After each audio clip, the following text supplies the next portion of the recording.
আজ ফলতার থানায় ভাইপো ও তার গ্যাংয়ের বিরুদ্ধে আমফানের ঘরে দুর্নীতি ও মৎস্য চাষীদের নৌকা ও মাছ ধরা জালের দুর্নীতি নিয়ে দুটো অভিযোগ জমা পড়ল আমফান মৎস্যজীবী ত্রাণে 2.68 কোটি টাকার সম্ভাব্য দুর্নীতি।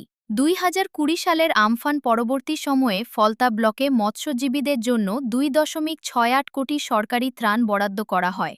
সরকারি নথিতে দেখা যাচ্ছে 10,000টি জাল, ফিশিং নেট ক্ষতিগ্রস্ত দেখিয়ে ত্রাণ বরাদ্দ করা হয়েছে, কিন্তু একই নথিতে মাত্র 80টি নৌকা ক্ষতিগ্রস্ত দেখানো হয়েছে। এই অস্বাভাবিক অসঙ্গতি বড় ধরনের জালিয়াতির সন্দেহ সৃষ্টি করে। অভিযোগে বলা হয়েছে যে ভুয়ো উপভোক্তা, জাল যাচাইকরণ রিপোর্ট, মিথ্যা ক্ষয়ক্ষতির হিসাব এবং সরকারি অর্থ আত্মসাতের সম্ভাবনা রয়েছে। এই কারণে নিম্নলিখিত ব্যক্তিদের ভূমিকা তদন্তের দাবি করা হয়েছে। অভিষেক ব্যানার্জি, তৎকালীন ডায়মন্ড হারবার সাংসদ; শঙ্কর কুমার নস্কর, তৎকালীন ফলতা বিধায়ক; জাহাঙ্গীর খান, তৎকালীন ফলতা বিডি ও সংশ্লিষ্ট পঞ্চায়েত প্রধান, পঞ্চায়েত সমিতির সদস্য, জেলা পরিষদ সদস্য ও মাঠ পর্যায়ে যাচাইকরণকারী কর্মকর্তারা। দাবি করা হয়েছে যে সমস্ত উপভোক্তা তালিকা, ব্যাংক অ্যাকাউন্ট, যাচাইকরণ রিপোর্ট ও সরকারি নথি জব্দ করে এফআইআর রুজু করে অপরাধমূলক তদন্ত করা হোক। বিজেপি নেতা অভিজিৎ দাস ববি সাংবাদিকদের আর কি জানালেন? অভিযোগ করলেন। অ্যাকচুয়ালি আমফানের সময় আমফানে যে ঝড়টা হয়েছিল সেই ঝড়েতে প্রচুর পরিমাণে টাকা অ্যালটমেন্ট হয়েছিল। সেন্ট্রাল গভর্নমেন্টের প্রায় 3,500 কোটি টাকা এবং স্টেট গভর্নমেন্টের প্রায় 6,500 কোটি টাকা। এই যে 10,000 কোটি টাকাটা কোথায় গেল এটা নিয়ে আমি ইনভেস্টিগেশন শুরু করেছিলাম। তো করতে গিয়ে আমার কাছে কিছু ফাইল আসে, তাতে দেখা যায় যে ঘর বাবদ যে 20,000 টাকা করে দেওয়া হয়েছিল ডায়মন্ড লোকসভার মধ্যে সেখানটা এবং আংশিক ক্ষতির জন্য 5,000 টাকা, সেখানে প্রায় 250 কোটি টাকা একটা দুর্নীতি। একই রকম মৎস্য চাষীদের জন্য এই দক্ষিণ চব্বিশ ব্লকে একটা টাকা দেওয়া হয়েছিল, সেখানেও দেখলাম একটা বিশাল পরিমাণে দুর্নীতি। তো সেই দুটো বিষয় নিয়ে আমি আজকে কমপ্লেন জমা দিলাম এবং এফআইআর স্টার্ট হবে সিট গঠন করে। দুর্নীতি বলতে মানে এই যে ক্ষতিগ্রস্ত বাড়ি বা সেটা কিভাবে দুর্নীতি হয়েছে? না, আপনাকে আমি দেখাতে পারি যে কিভাবে হয়েছে। এইটা আপনার যেমন ধরুন এই টোটাল ফলতাতে আমি আজকে কমপ্লেন জমা দিয়ে গেছি। তো এখানে ফলতাতে আমার টোটাল এখানে ওরা হাউস হোল্ড দেখিয়েছে 39,041টা, মানে ফুলি ড্যামেজ হচ্ছে 16,788 এবং পার্টলি ড্যামেজ হচ্ছে 22,253। তার বাবদ 44,70,25,000 টাকা স্যাংশন হয়েছে। এবার প্রত্যেকটা রেকমেন্ডেড বাই অভিষেক ব্যানার্জি। দেখতে পাচ্ছেন অভিষেক ব্যানার্জির নাম দেখা যাচ্ছে, প্রত্যেকটা রেকমেন্ডেড বাই অভিষেক ব্যানার্জি। এবং আমরা যখন দেখলাম যে এইগুলোতে কি পরিস্থিতি আছে, তখন দেখা যাচ্ছে যে একই নাম্বারে, একই মোবাইল নাম্বারে, দেখুন একই মোবাইল নাম্বার, প্রত্যেকটা একই মোবাইল নাম্বার, তাতে খ্রিস্টান, হিন্দু, মুসলিম সকলের নাম রয়েছে। অর্থাৎ একটা মোবাইল নাম্বারে 125-30 জনের নাম ঢুকিয়ে দেওয়া হয়েছে, একটা ব্যাংকের অ্যাকাউন্টে প্রতি 30 জনের নাম ঢুকিয়ে দেওয়া হয়েছে। একই নামে 15টা 20টা করে নাম রয়েছে, একই নাম। এই টোটালটা আমি তো 3 রাত জেগেছিলাম এটাকে পুরো ছানতে গিয়ে আর কি। তা দেখে আমি অবাক হয়ে গেলাম যে কিভাবে গরিব মানুষের জন্য যারা আমফানে প্রকৃত ক্ষতিগ্রস্ত তাদের টাকাগুলো এই অভিষেক ব্যানার্জি মানে ভাইপো এবং তার গ্যাংয়েরা মিলে লুট করেছে, এবং সেটা প্রশাসনের একটা পক্ষের সহযোগিতায়। এই জন্য এডিএম ডেভেলপমেন্ট যিনি ছিলেন সাগর চক্রবর্তী, তার নামও আমি এফআইআর অভিযোগপত্রে আমি দিয়েছি অলরেডি। বিষ্ণুপুর থানায় একটা কেস স্টার্ট হয়েছে, আর ফলতা থানায় যেতে কেস স্টার্ট হয় তার জন্য আমি কতজনের নামে কেস করলেন?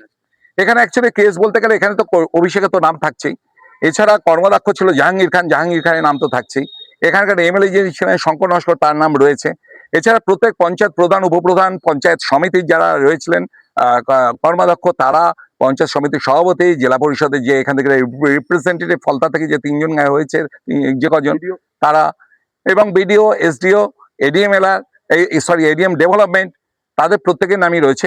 কিন্তু মেইন হচ্ছে ভাইপো এবং তার গ্যাং।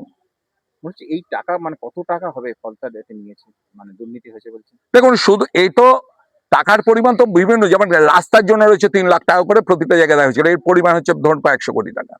তো আমি শুধু ধরেছি ঘরটা এবং ফিশারিজটা, মানে ফিশারম্যানদের জন্য যে অ্যালটমেন্ট হয়েছে সেইটা। কি অবস্থা? তো এইটা হচ্ছে আপনার ঘরের যেমন দুর্নীতি, সেরকম ফিশারম্যানেরটা আমি দেখাচ্ছি যে সেখানেও কিরকম ভাবে এরা দুর্নীতিটা করেছে।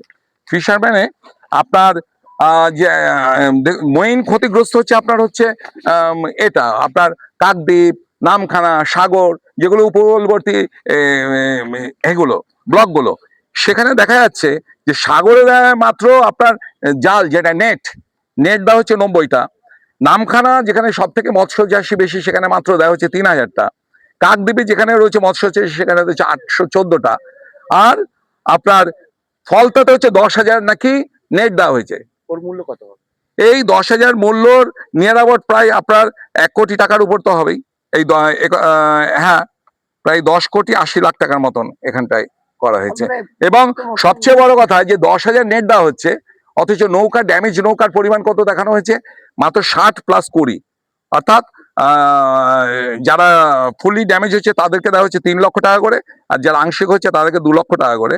তো সেখানে হচ্ছে 60টা, মোট 80টা নৌকা দেখানো হয়েছে। সে যদি 80টা নৌকা হয়, আমফানে ক্ষতিগ্রস্ত হয়, তা 10,000 জাল তার জন্য নেট তাদেরকে দেওয়া হবে। আমি বোঝাতে পারছি কথাটা? ফলতাতে কি এই পরিমাণে মৎস্যজীবী রয়েছে? আপনারা ভালো করে জানবেন, আপনারা ফলতার এখানকার সাংবাদিক। আমার তো হিসাবে ফলতায় মৎস্যজীবীর পরিমাণ ম্যাক্সিমাম 300-র বেশি হবে না, ঠিক আছে? কারণ তাদের ছেলেমেয়েরা এখন অন্য প্রফেশনে চলে গেছে, প্লাস এই 15 বছরের রাজত্বে এই অভিষেক ব্যানার্জি এবং তার বাহিনীর যে অত্যাচার, তাতে অনেকেই এলাকা ছাড়া হয়ে গেছে। আবার শান্তির বাতাবরণ ফিরে আসার ফলে আবার ধীরে ধীরে লোকে ঘরে ফিরছে। তো যেখানে 80টা মাত্র নৌকা, সেখানে 10,000 নেট কোত্থেকে আসবে? পুরোটাই হচ্ছে একটা করাপশন। এবং আমরা এটা ইনভেস্টিগেশন করতে বলেছি, সিট গঠন করতে বলেছি, এবং প্রয়োজনে এখানটায় যা অ্যাকশন নেওয়ার তা অ্যাকশন নিতে বলা হয়েছে। কদিন আগে সিএম কিন্তু বলে গেছেন যে আবাস দুর্নীতির যারা যারা যুক্ত তাদেরকে ছাড়া হবে না। তারপরে থেকে কি আপনার এই স্কুটিনি স্টার্ট? না, আমাদের সিএম যিনি রয়েছেন আমার সঙ্গে প্রত্যেকদিন লিয়াজ হচ্ছে, প্রত্যেকটা ডকুমেন্টস তাকে দেওয়া হচ্ছে, তার গ্রিন সিগন্যালে আমরা একটা এফআইআর করা হচ্ছে। আমরা তাকে আগে, আপনি তো দেখেছেন যে আমরা বিশ্বময়ীরটা কবেই করেছি, সেম তো তার 3 দিন পরে এসছেন। আর ফলতারটা আমরা করেছি, আমরা ডায়মন্ডেটাও করব, আমরা বজবজেও করব, আমরা প্রত্যেকটা মহেশতলাতেও করব, যেখানে যেখানে আমফানের টাকা মিসইউজ হয়েছে। এইটা কি ডায়মন্ড হারবার মডেল বলছেন?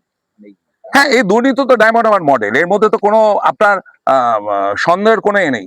টোটাল সন্ত্রাস করা, দুর্নীতি করা, কারোর ডেমোক্রেসিকে ধ্বংস করা, এবং পাবলিককে যে সমস্ত মানিগুলো ইউটিলাইজ না করে নিজেদের পকেটে ভরা, এটা হচ্ছে ডায়মন্ড হারবার সাংসদ দিল্লিতে স্পিকারের সাথে কথা বললেন, এটা কিভাবে দেখছেন?